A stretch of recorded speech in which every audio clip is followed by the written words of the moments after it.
Coucou tout le monde.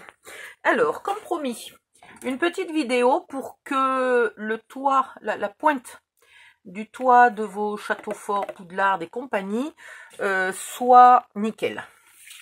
Donc ici, comme on a très peu de largeur, on est obligé de couper l'onglet là. Vous n'oubliez pas de toujours plier avant de couper l'onglet.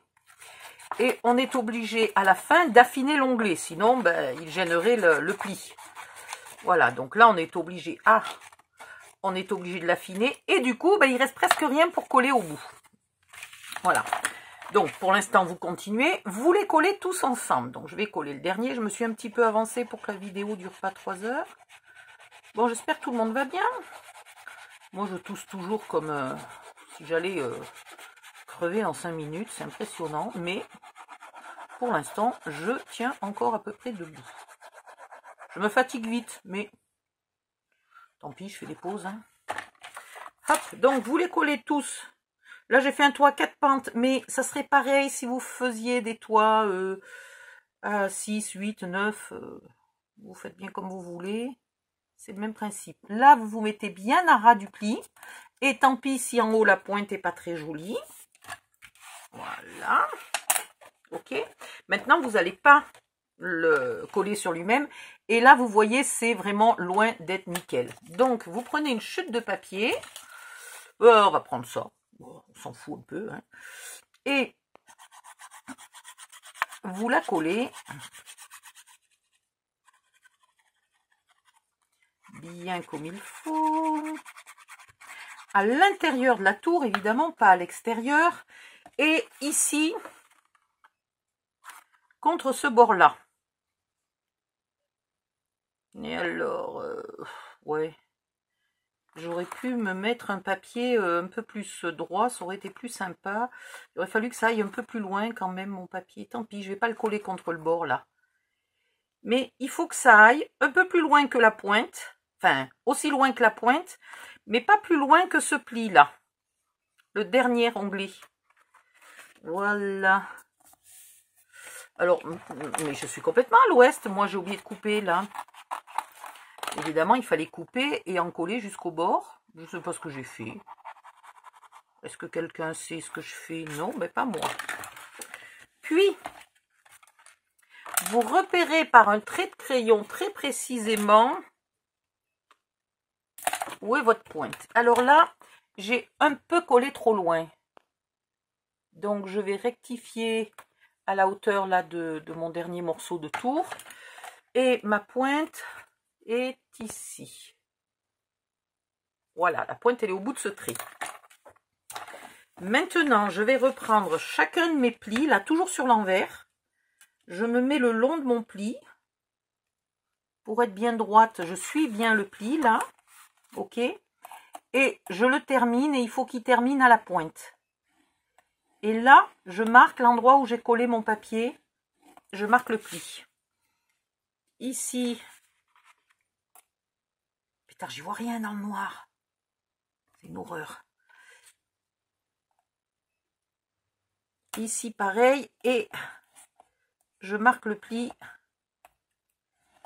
là où j'ai collé mon papier. Ici, je suis au dernier. Mais alors, du coup, je ne suis pas allée assez loin. Je vous fais un très mauvais exemple, hein, parce que tout à l'heure, je l'avais fait, tout à l'heure, hier, il y a 2 jours, je ne sais plus. Je l'ai fait vraiment impeccable. Et là, comment vous dire, je fais de la merde. Normalement, il fallait aller bien jusqu'au bout, quoi. Et je ne suis pas allée jusqu'au bout. Donc, je vais faire une petite rustine. Voilà. Qui s'arrête à ras du pli. Donc, normalement, il faudrait que mon morceau, là, il aille à ras du pli. Et ici, il ne sert à rien. Il faudrait qu'il aille un peu plus loin que le pli, mais c'est pas utile qu'il aille très, très loin. Non, mais je te jure. Et donc, là, j'ai encore un pli à refaire. C'est celui-ci qui doit se terminer bien à la pointe. Alors, le truc, c'est que tous ces petits papiers collés, là, normalement, il en faudrait un seul, pas 2.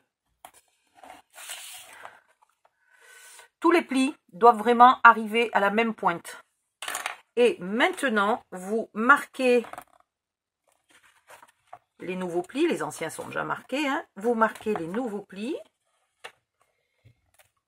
Voilà. Puis vous collez le dernier morceau.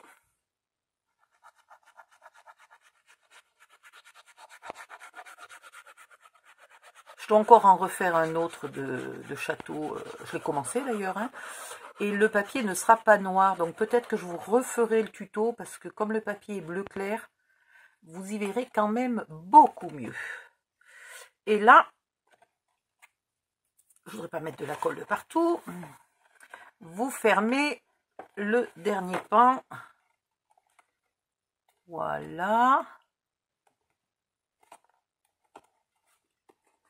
Hop, hop, hop. Où c'est? Là. Je vais aller avec la pointe pour pouvoir aller bien au bout. Je vérifie que ça ne s'est pas décollé, mis sur le mauvais axe. Non, c'est bon. Et par contre, ce n'est toujours pas bien collé, donc j'ai pas assez appuyé.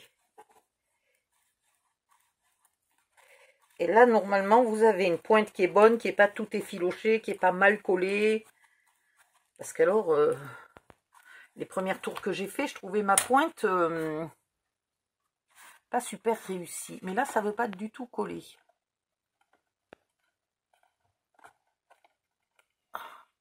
On va se mettre un peu à plat. Voilà.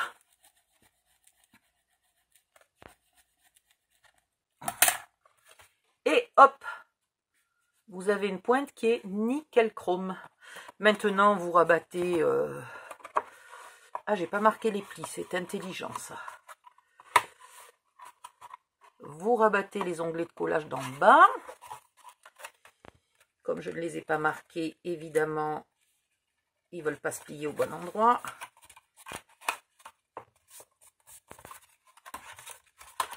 Voilà, puis vous collez votre morceau là de finition. Et hop, après vous mettez vos papiers de déco et vous avez une tour avec une pointe toute belle, toute jolie. Voilà, voilà, ça c'était la première vidéo. Maintenant je vais vous faire la deuxième vidéo qui sera pour fabriquer ce petit toit pour mettre au milieu du château fort. C'est une option, vous n'êtes pas obligé, mais si vous voulez, là je voulais qu'ils aient vraiment un air plus moderne, moins château fort du 12e ou 13e siècle, etc. Et plus château, comment dire, quand ils ont commencé à les transformer en résidence, qu'ils ont rajouté des fenêtres, etc., qu'ils les ont transformés en résidence moins guerrière, quoi. Et comme c'est un château de princesse, je voulais pas un château guerrier. Voilà, donc prochain tuto, à tout de suite.